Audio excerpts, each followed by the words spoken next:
Welcome to 2 minutes of your time, please. A daily devotional with CFM. Ecclesiastes 3 reminds us that there are times and seasons to every purpose under heaven, and the list is not only positive. The word tells us it is the Lord that sets the seasons and times. So why is it that we expect God to say yes always, but never no? How is it that we believe God brings together, but never does He pull apart? Paul and Barnabas had a special relationship. Barnabas was a respected early church leader who literally vouched for Paul when the church was skeptical about his conversion. Remember when Stephen was stoned to death? Yeah.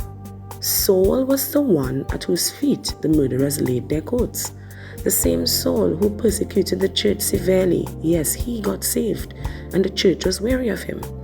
It was Barnabas that became a mentor and a ministry companion of the great Apostle Paul on his first missionary trip.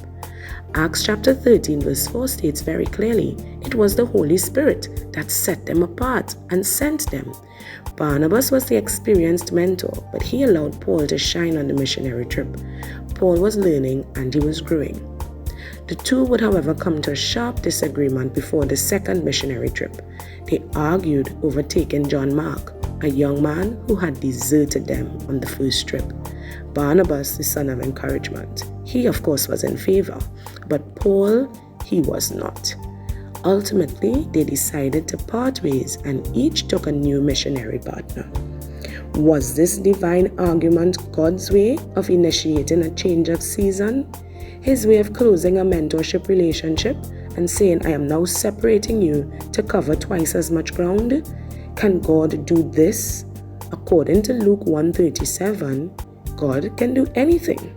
Today, let us revisit our concept of God. He is not limited to working in ways we understand. Some relationships that the Lord brings together for His purposes, He can later separate for His purposes. Be blessed.